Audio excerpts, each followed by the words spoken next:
Go Telugu ప్రేక్షకులకు నమస్కారం. ఈ వారం నేను చెప్పబోతున్న పాట ఇంతే ఇంతింతే. చిత్రం బాలు, సంగీతం మణిశర్మ గారు, దర్శకత్వం కరుణాకర్. కొన్నాళ్ళ క్రితం అంటే ఒక దశకంలో ప్రతి చిత్రంలో హీరో పాడే మొదటి పాట అంటే హీరో పరిచయ గీతం, కథానాయకుడి పరిచయ గీతం నేనే రాసేవాడిని. ఎట్టి పరిస్థితులు నేను నా చేత రాయించేవాడిని. అన్ని పాటలు కూడా విజయం సాధించి, అంటే విజయమే సాధించడమే ప్రధానం కాదు, ఇక్కడ విజయంతో పాటు కొన్ని విలువలు కూడా కలిగిన పాటలు రాసే భాగ్యం నాకు దర్శకులు కలిగించారు. చాలా సంతోషంగా సంతృప్తిగా ఉంది ఆ విషయం తలుచుకుంటే. అట్లా గుడుంబా శంకర్లో లేలే పాట ఒకటి రాశాను. తర్వాత వెంటనే బాలు చిత్రంలో పవన్ కళ్యాణ్ గారికి ఇంతే ఇంతింత పాట రాయడం జరిగింది. అంతకుముందే చిరంజీవి గారికి కొడితే కొట్టాలి రా సిక్స్ కొట్టాలి, తర్వాత లక్కీ లక్కీ ఎంతెంతో లక్కీ, ఈ లోకంలో పుట్టిన మే లక్కీ అనే పాట రాయడం జరిగింది. ఇలా ఎన్నో మంచి పాటలు హీరో పరిచయ గీతాలు రాయడం జరిగింది. అందులో భాగంగా ఈ ఇంతే ఇంతింతే పాట కరుణాకర్ గారి సందర్భం వివరించిన తర్వాత ముందు ఏం చేద్దాం, ఎలా వెళ్దాం అని తర్జన భర్జన పడుతూ ఒక పల్లవి రాశాను ఇదే బాణికి. టైం వచ్చేసిందోయ్, టైం వచ్చేసిందోయ్, ప్రేమించేసే టైం వచ్చేసిందోయ్ అని రాశాను. రాయడంతో ముందు ఈ మాట, ఈ పల్లవి, ఈ పంక్తి వినిపించగానే కరుణాకర్ అన్నారు, ఏమండి ఈ టైం వచ్చిందంటే ఎంతవరకు ఇంకా రాలేదనుకుంటారు, పవన్ కళ్యాణ్ గారు చాలా సినిమాలు చేశారు కదా, ఇంకా టైం రాలేదేమో అని మనమే సందేహపడుతున్నట్టుగా ఉంది, టైం వచ్చేసింది బాగలేదు, ఇంకొకటి రాయండి అన్నారు. అనగానే అప్పుడు ఒక మాట స్ఫురించింది. ఆ బాణి, ఇది బాణీలోంచి పుట్టిన పాట. నిజంగా కొన్నిసార్లు మనకు బాణీనే మనకి ఆ భావాన్ని తగ్గ పదాలను కూడా బాణీనే మనకు అందజేస్తుంది, మనకు సహాయపడుతుంది, మనకు దారి చూపుతుంది, మనకు కరదీపిక అవుతుంది బాణి. అలాంటప్పుడు ఆ సంగీత దర్శకుడికి, ఆ బాణి సమకూర్చిన సంగీత దర్శకుడికి మనం మనస్ఫూర్తిగా ధన్యవాదాలు చెప్పుకోవాలి. ఈ విషయంలో ఆ బాణీనే ఈ మాట ఇచ్చింది. తారారీరా అనగానే ఇంతే ఇంతింతే, తారారారా ఇంతే ఇంతింతే, ఆలోచిస్తే అంతా ఇంతింతే. అంటే పవన్ కళ్యాణ్ గారిలో ఒక తెలియని తాత్వికత ఉంది, ఒక గంభీరత్వం ఉంది, ఒక గాంభీర్యం ఉంది ఆయనలో. ఆయన మాట్లాడే ప్రతి మాటలో, చేసే ప్రతి చేష్టలో, క్రియలో, పనిలో ఒక తెలియని ఒక సామాజిక చైతన్యం కలిగి ఉంటుంది. తన ప్రతి భావంలో, తన ప్రతి క్రియలో, ప్రతి చర్యలో కూడా సామాజిక చైతన్యం ఉంటుంది. దాంట్లో ఆయన నర్మగర్భంగా మాట్లాడినా, బాహాటంగా మాట్లాడినా ఆ మాటలకు లోతైన అర్థం ఉంటుంది.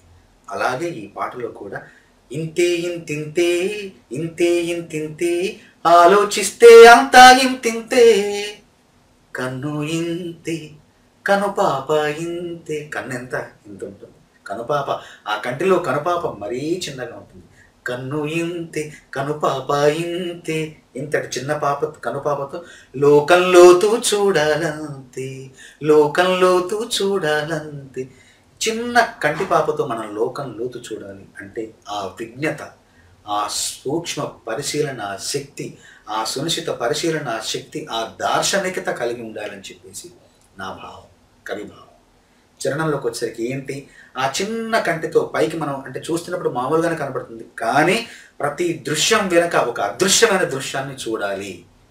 పువ్వుల్లోన దాగుంది కాయో పండు, కనిపెట్టాలి ముందే, మబ్బుల్లోన దాగుంది చినుకు తుఫాను, పసిగట్టాలి ముందే, మనుషుల్లో మంచోడెవరో ముంచేదెవరో మనసెట్టి చూడాలంతే, వట్టి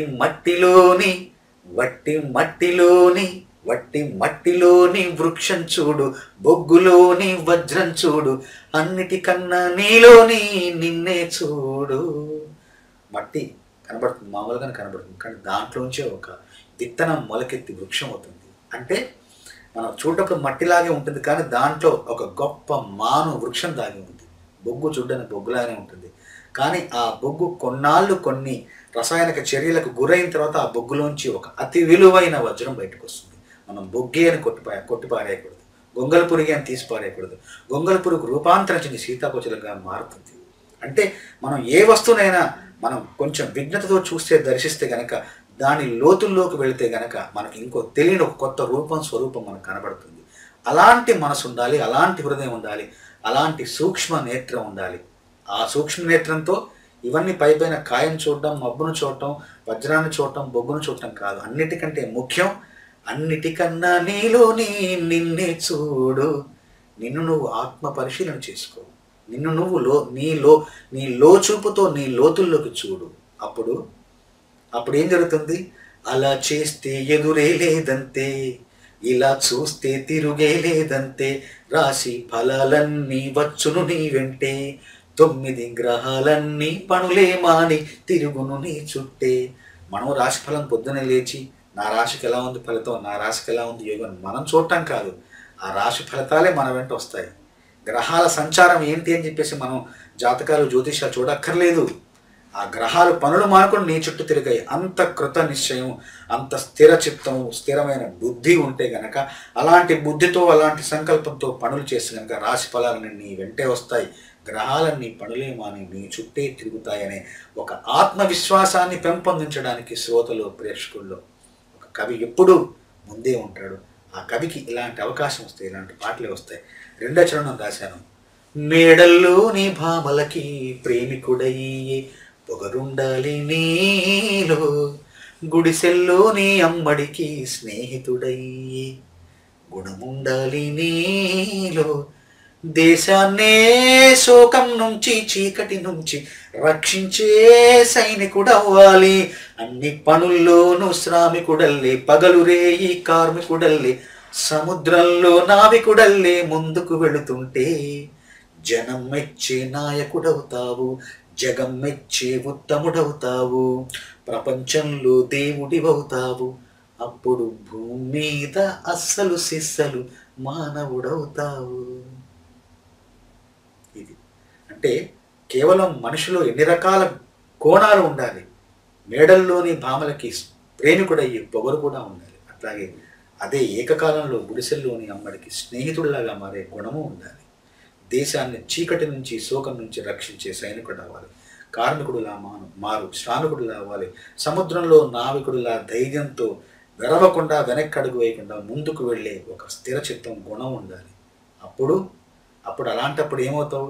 జనం మెచ్చే నాయకుడు అవుతావు, జగం మెచ్చే ఉత్తముడవుతావు. నాయకుడు అయిన తర్వాత, ఉత్తముడు అయిన తర్వాత అప్పుడేమవుతావు? దేవుడి అవుతావు.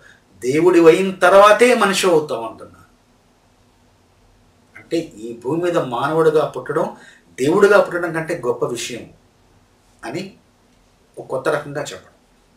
ఈ పాటను పవన్ కళ్యాణ్ గారి అభిమానులతో పాటు సంగీత అభిమానులు, సాహిత్య అభిమానులు అభిమానించి ఆదరించి ఈ పాటకు ఎంతో విజయం చేకూర్చారు. ఆ విజయం ఇచ్చిన స్ఫూర్తితో మరెన్నో మంచి పాటలు రాశారు.